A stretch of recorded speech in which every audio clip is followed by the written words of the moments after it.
Ez a videó arról szól, hogy hogyan lett nekem a házon napelemes rendszerem, mik voltak a telepítési megfontolások, hogy zajlott az egész telepítés, és mik az üzemeltetési tapasztalatok.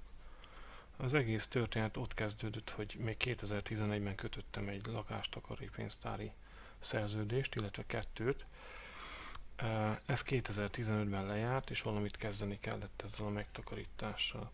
Ugye a lakástakarékpénztárak úgy működnek, hogy a saját megtakarítás mellé, mondjuk havi 20 000 forintos megtakarítás mellé az állam ad 30% állami támogatást, meg még a szerződésen képződnek betéti kamatok is.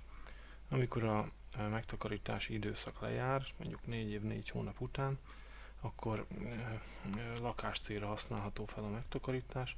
Ilyen lakáscég lehet az energiatakarékos korszerűsítés, nyilászárók cseréje, és ebbe beleértendő még az ilyen energiatakarékos zöld technológiák beépítése is, például a napelem. És ekkor jött az ötlet, hogy akkor szereljünk talán napelemet, hogyha ez megéri. És akkor, hogy tényleg megéri ezt, először ki kellett számolni. Ugye mit termelünk áramot, mennyit termelhetünk, hát maximum annyit, amelyet elfogyasztunk egy év alatt.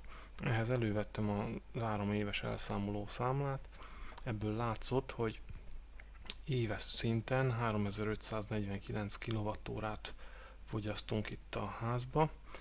Ennek a forint összege az energiának 144.540 forint. Tehát az alapadat ez a 3549 kWh volt. Ebből tovább számolva van egy Európai Uniós napelem kalkulátor, itt látszik, ez a címe. Ide írunk néhány adatot, például kiválasztjuk először is azt, hogy mi a telepítési helyszín, hova tesszük ezt a napelemrendszert. Utána megadunk pár telepítési adatot. Ez a 14%-os veszteség, ez a default alapbeállítása itt a számolóprogramnak. A tetődőlést adjuk meg a vízszinteshez képest, ez nálam 42 fok, és azt adjuk még meg, hogy a tető, amire szerelnénk a napelemet, az milyen égtáj irányába néz. Nálam ez a 0 fok, ez azt jelenti, hogy ez a tökéletes dél, tehát szerencsés elhelyezkedésű a ház, szerencsés tájolású. Pont van egy déli tetőm, ami 42 fokos dőlésszögű. Na most itt lehet variálni azt, hogy milyen teljesítményt, napelem teljesítményt építünk be. 3,4 kW-ot beírva, majd a Calculate gombra nyomva, pont ez az éves 3570 kW villamos teljesítmény, villamos energia mennyiség jön ki. Tehát nekem egy 3,4 kW-os csúcs teljesítményű napelemrendszer szükséges, ami fedezi az éves villanyköltséget.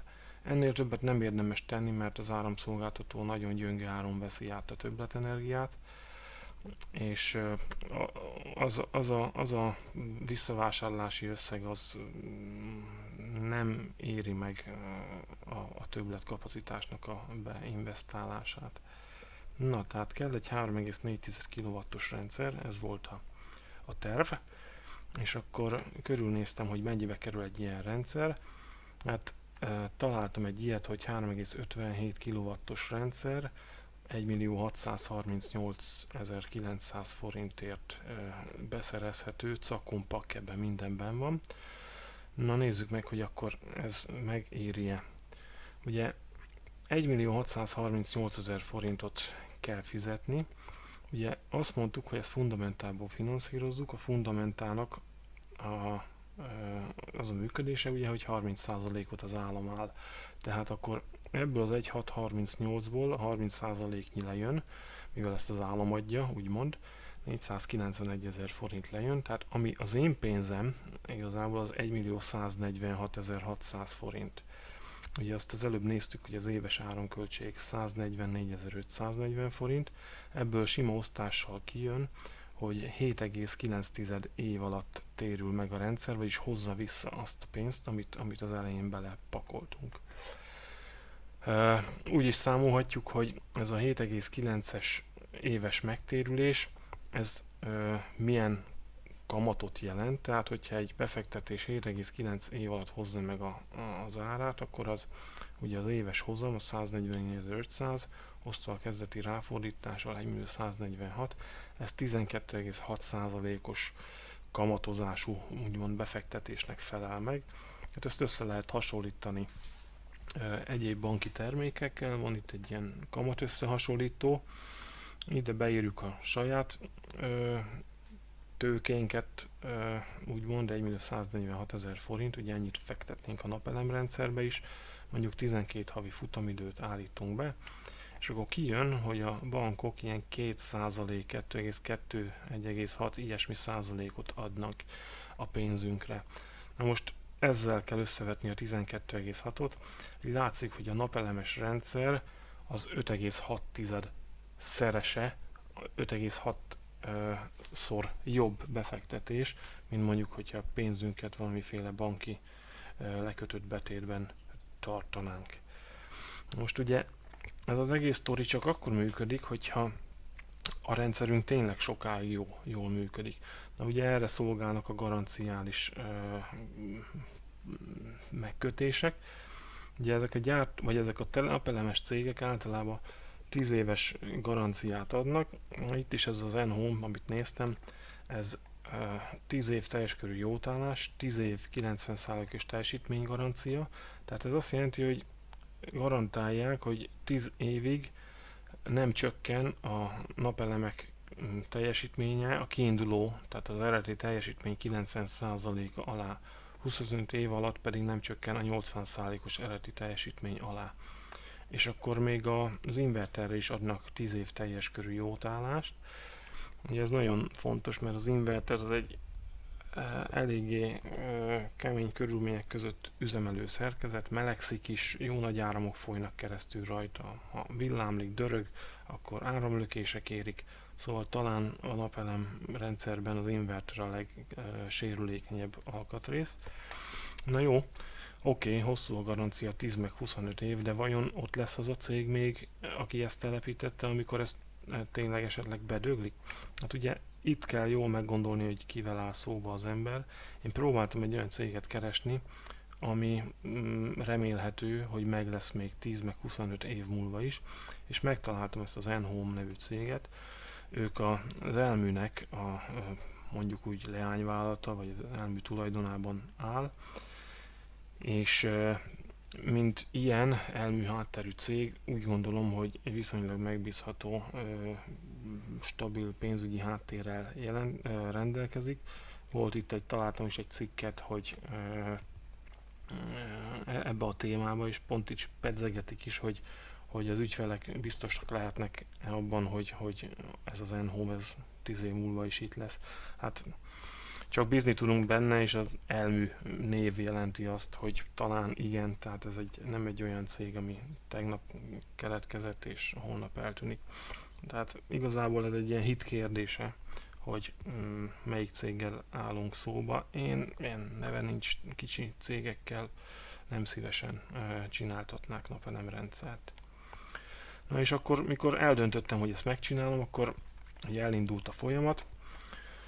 2015. október végén kijött az N-Home, megcsinálta a felmérést, utána november elején meg is kötöttük a kivitelezési szerződést, aztán sokat kellett várni, mert rossz volt az idő, úgyhogy 2016 márciusában került sor a telepítésre, és akkor utána a telepítés után szükséges a mérőóracsere. Ez az aktuális áramszolgáltató, aki éppen az adott földrajzi területen van feladata, hogy egy oda-vissza mérő órát kell, hogy felszereljen. Ez az óra két számláló művel, vagy számlálóval rendelkezik. Az egyik azt méri, amit az ember a házban energiát elfogyasztott, a másik pedig azt, amit visszatáplált a hálózatba. Ugye az a cél, hogy éves szinten ez körülbelül kiegyenlítődjön, vagyis nulla legyen az áramszámla. És akkor a mérőcsere megvalósult 3. hó 22-én, és a beüzemelés, a napelemes rendszer végső beüzemelése pedig 4. hó 13-án történt meg. Tehát látható, hogy egy jó 6 hónap, amíg az egész sztori lezajlott. Ha nem lett volna ez a téli időszak itt, a kettő között, akkor azért jóval hamarabb megvalósult volna ez az egész. Hát itt van pár kép arról, hogy hogyan is történt a telepítés. Ez az a tetőfelület, ahol a napelemekből 9 darabot elhelyeztem. Összesen 14 darab napelem került föl a házra, 9 erre a tetőre, és 5 még itt van egy ilyen kis tető, egy ilyen fatároló. Annak a tetejére is került még 5 darab.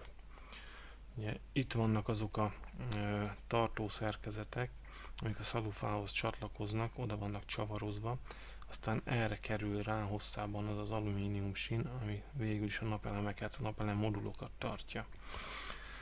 Föl lehet tolni a cserepet, oda csavarozzák, visszahúzzák, és akkor egy ilyen viszonylag védett, az eső sem folyik be módon megállít ez a konzol. Így néz ki, amikor a cserép vissza van húzva. Ez koracél, tehát nem rohad el az esőtől. Itt látszik, ahogy ez a hosszú alumínium sín rákerül erre az úvasra.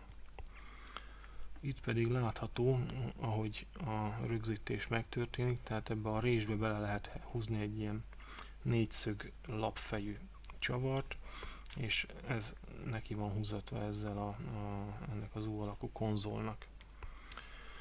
Ezek a konzolok így hosszába, vagy ezek a rudak így hosszába kerülnek föl a tetőre. Összesen két sorban, egymás fölötti két sorban lesznek a napelemek elhelyezve.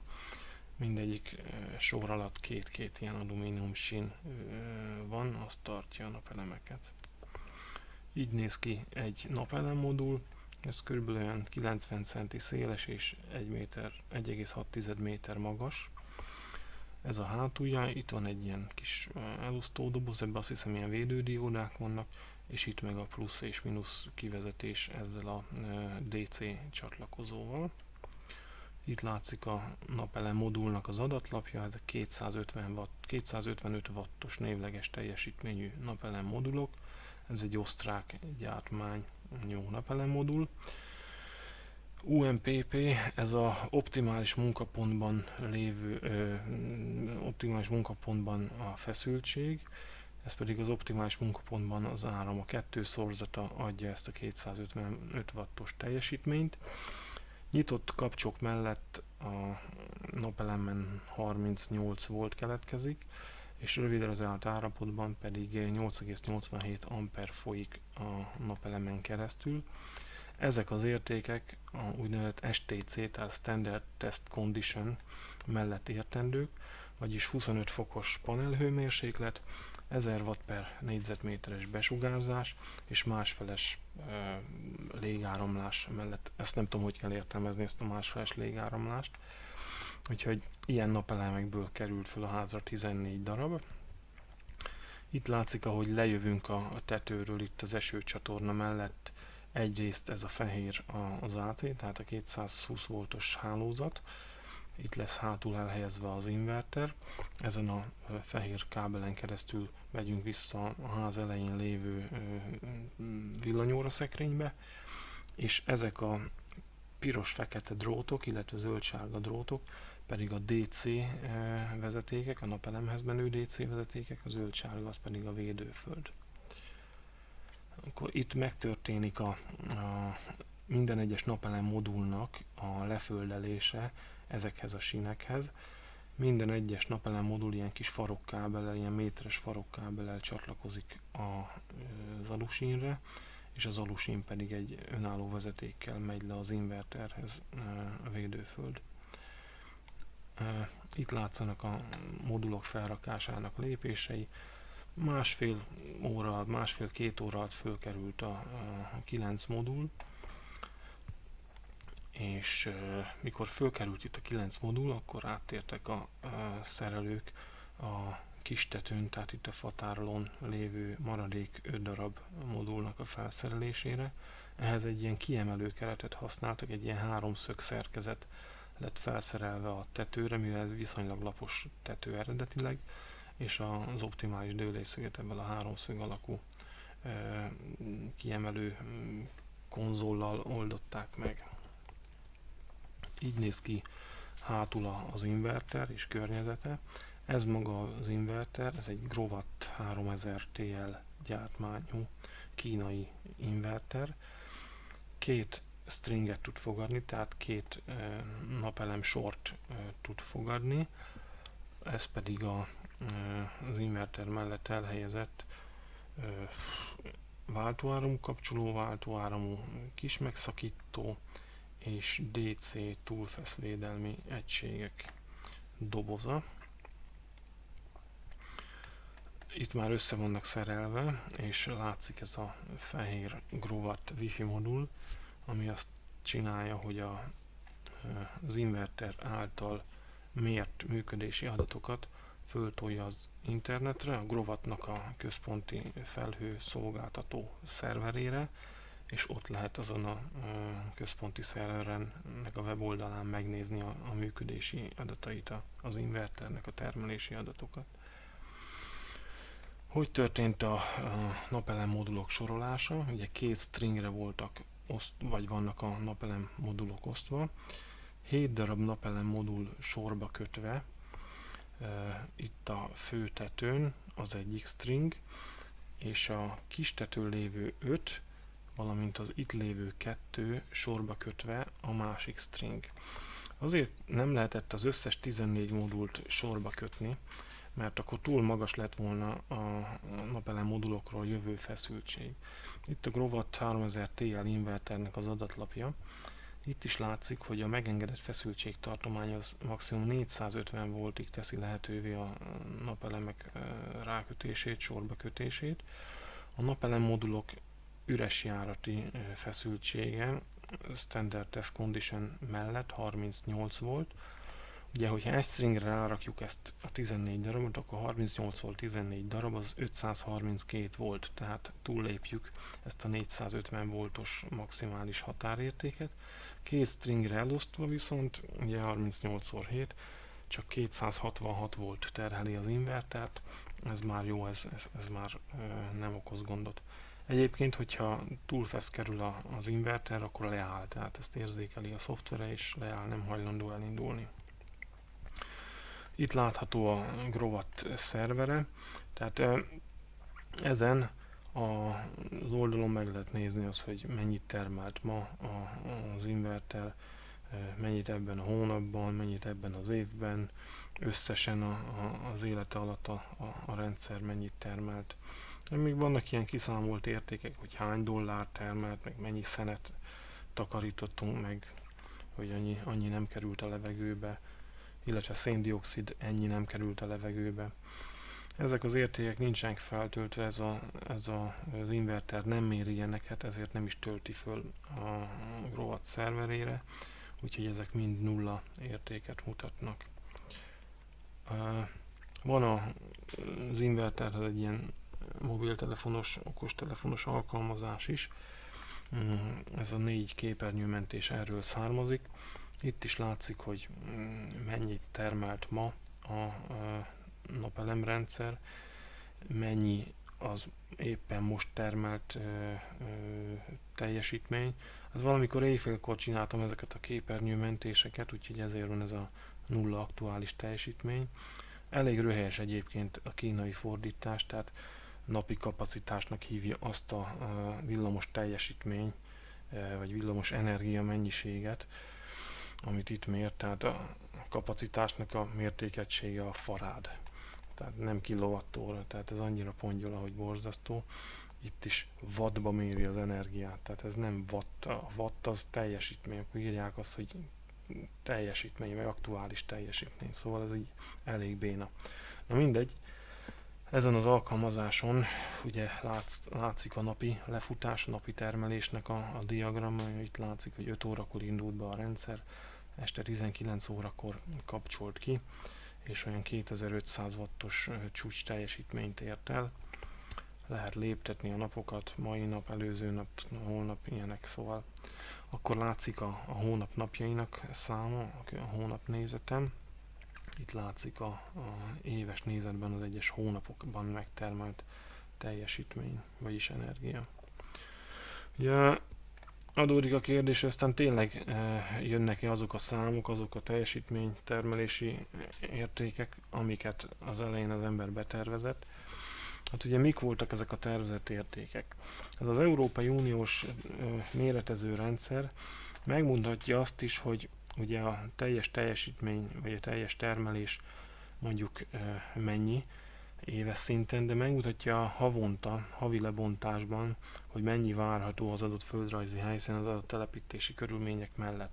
Hát itt ez kiszámolja, hogy ezen helyen ilyen rendszerrel májusban 443-as kWh-s teljesítmény vagy energia várható, júniusban 419, aztán júliusban 437. Na itt már van néhány havi adatom. Ez azt mutatja, hogy tényleg megjönnek ezek, mert például májusban 466,5 kWh teljesítmény vagy energia termelődött a rendszerben, és ugye itt 443-at jósolt ez a rendszer, vagyis még jobbak is vagyunk, kicsit többet termelünk, mint amit gondolni lehet. Ugye 3,57 kW-ot írtam be egy csúcs teljesítménynek, hiszen ennyi volt ez a teljesítmény, amit beépítettünk, és egyelőre úgy tűnik, hogy a tervezett hozam és a tényleges hozam az tuti, tehát a napocska örül, és mi is örülünk. Azt mondja, hogy más rendszerekhez képest mennyi ennek a rendszernek a hozama.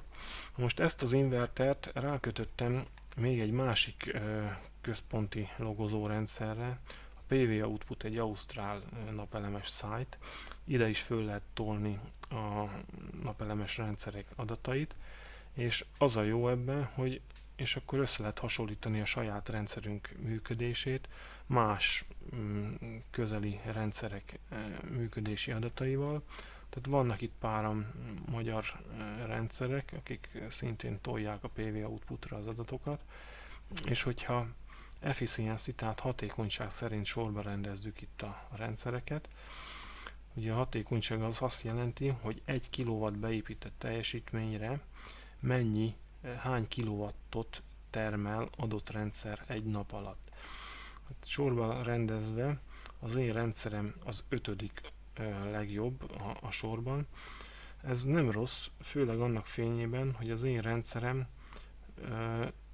idősebb mindezen rendszereknél, tehát most augusztus van, egy nyári időszak van mögöttünk, ezek a rendszerek kevesebb időt mentek, ezek fiatal rendszerek, és ahhoz képest, hogy ők milyen fiatalok, tehát főleg a nyári időszakban üzemeltek, nem sokkal magasabb a kilowattonkénti megtermelt teljesítményük, mint az enyém. Tehát azt lehet mondani, hogy jó ez a cucc. Úgyhogy hozzá ezt a 4,29 kWh-át kilowattonként átlagosan naponta. Itt bemutatom, hogy hogyan történt a PV Outputra való adatfeltöltés. Nagyon érdekes egyébként. Egy holland srác, bizonyos Sander Plug találta ki ezt az egészet, hogy hogyan működjön. Ugye alapból a Grovat inverter az otthoni wifi hálózaton keresztül tolja föl a Grovatnak a szerverére az adatokat.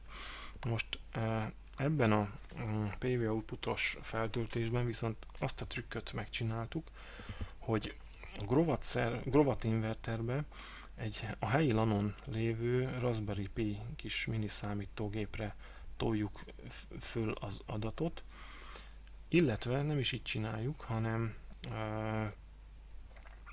csak ezen keresztül küldjük el az adatot. Tehát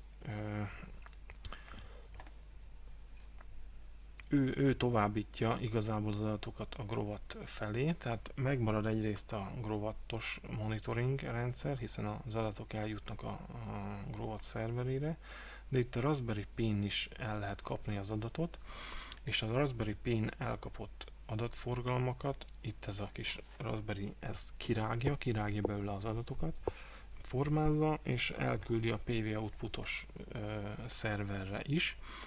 Ez a normál útja az adatoknak, ez pedig a meghackelt útja az adatoknak. És akkor a PV outputnak is van természetesen mobil alkalmazása, ez már egy kicsit kulturáltabb. Itt látszik, hogy az aktuális adatok hogy vannak, itt szintén hajnali időszakban történt a képernyőmentés, tehát aktuálisan 0 watt a teljesítmény. Akkor a mai megtermelt kilovattóra az 18,6, most nincsen kilowattóra per kilowatt, de amúgy kiírja ezt a 4,2 körüli értéket. 23 fok a panelok hőmérséklete, ezt majd elmesélem, hogy ez honnét jön, és az aktuális feszültség a panelokról 169 volt. Itt is látszik a napi grafikon, egy következő képernyőn. Ezek a beszakadások ilyen felhős időszakra utalnak, tehát alapvetően szép napos idő volt ezen a napon, de volt két felhősebb időszak.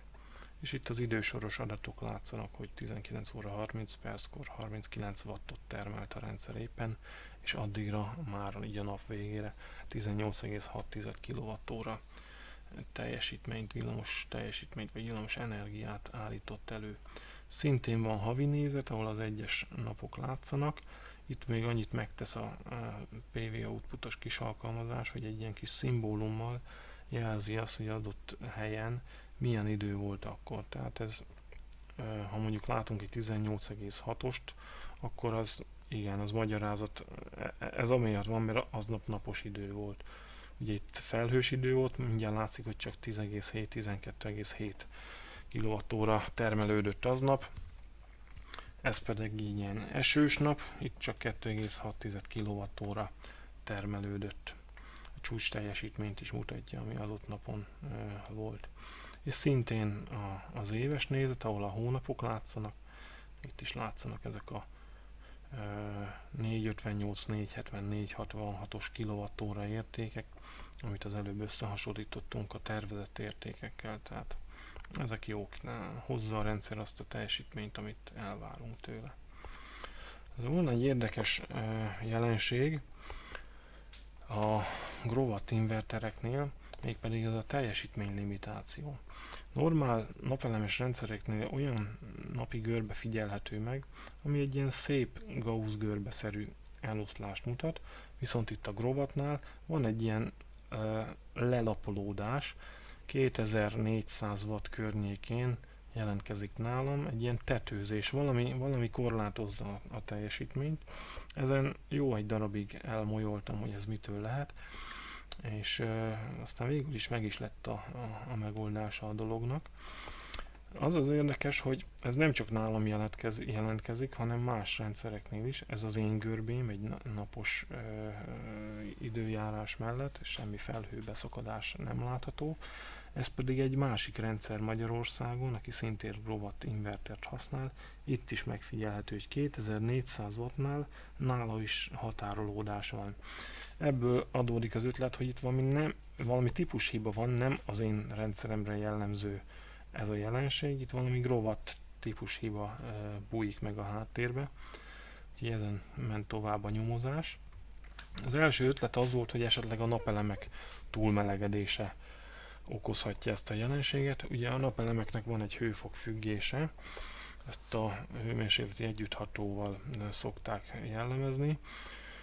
A munkaponti teljesítmény a hőmérséklettől függ, vagyis minden egyes Kelvin fok növekedésre a teljesítmény 0,4%-kal csökken. Itt van egy grafikon erről, ez a standard test condition, tehát ez a görbe 25 fokos napelem hőmérséklet mellett 1000 wattos besugárzásnál, ez a munkapontja a napelemeknek, 35,8 volt, 4,9 amper. Ez nem egy 250 wattos modul, ez egy kisebb modul, de a szemléltetésnek megfelel. Na most, ha van egy olyan napelemünk, ami túlmelegedett már, tehát elérte 63 fokot, akkor ez a munkapont lejjebb száll.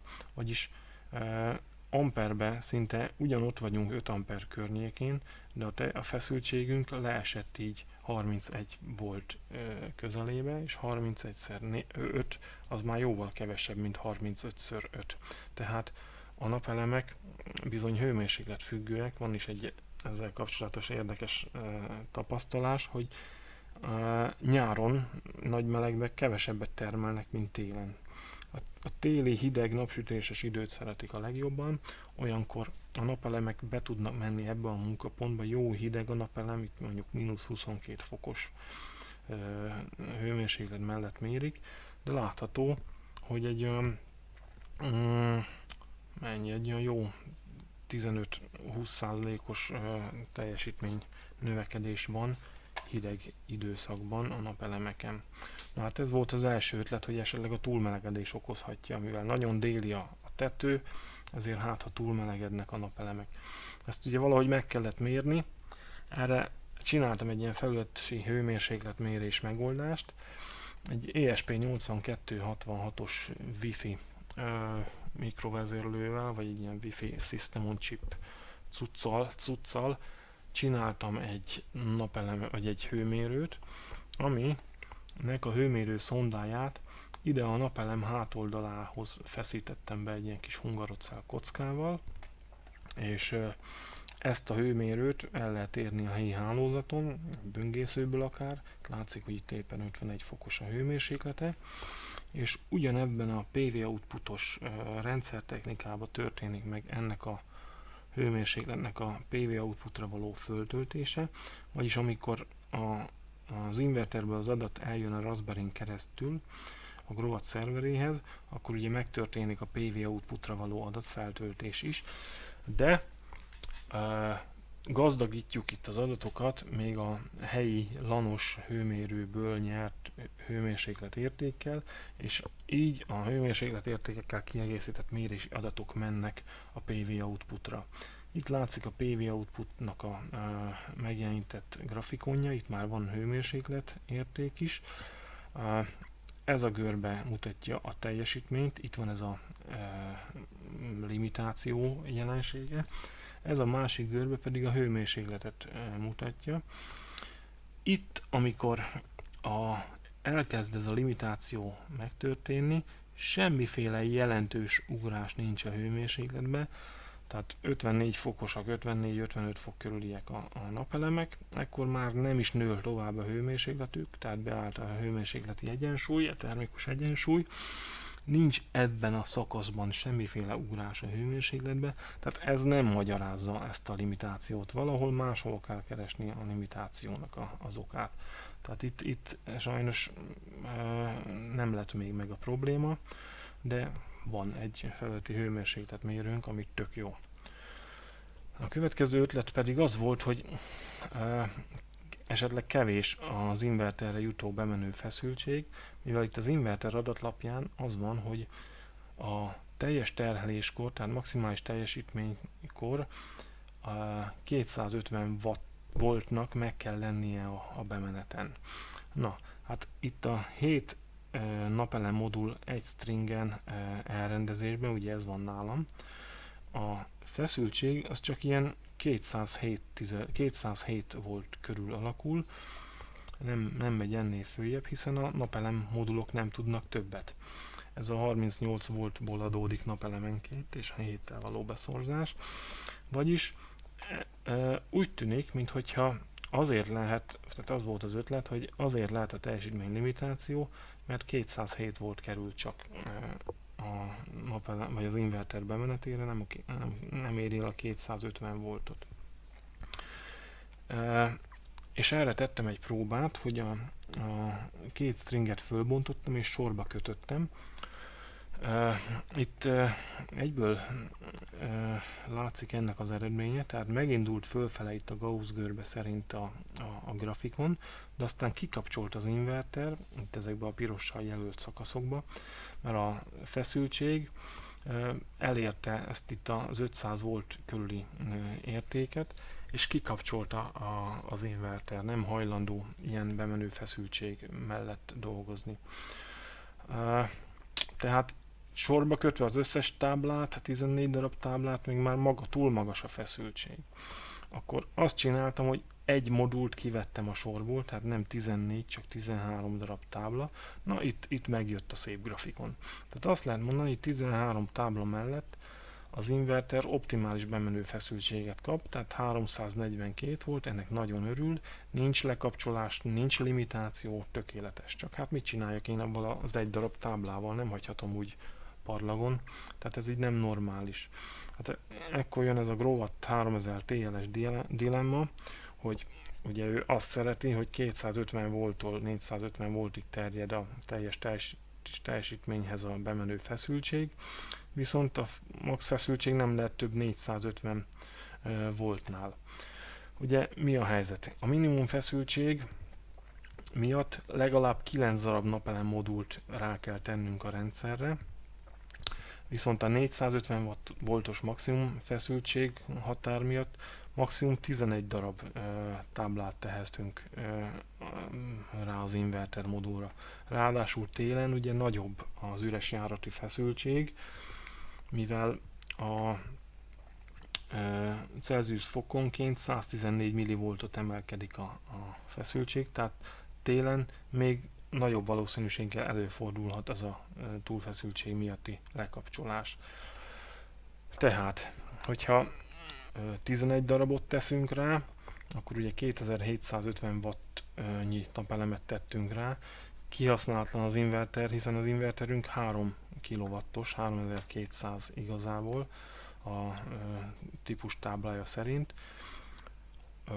Ha ráteszünk kétszer 9 darabot, akkor jók vagyunk elvileg, tehát nem elérjük a minimum feszültséget, mind a két stringen elérjük, viszont ilyenkor a 250 wattos napelem modulokkal számolva 4500 wattnyi teljesítmény van rápakolva, ehhez viszont alulméretezett az inverter, a teljesítmény korlát miatt fog levágni. Ha az van, mint ami nálam van, tehát 2x7 darab napelem modul van rátéve, ez 3500 wattnyi beépített teljesítmény, akkor az alacsony munkaponti feszültség miatt meg van ez a teljesítmény limitáció, nem elég a bemenő feszültség. Szóval ez a Growatt 3000 TL inverter, ez nem egy jól kitalált szerkezet, most már azt mondom, de az Elhome állásfoglalása szerint így is, ilyen működés mellett is meg lesz az éves teljesítmény, és tényleg talán így lesz, hiszen a 3 havi mérési adat ezt mutatja. Hát ennyi volt a napelemes rendszernek a bemutatója, köszönöm a figyelmet.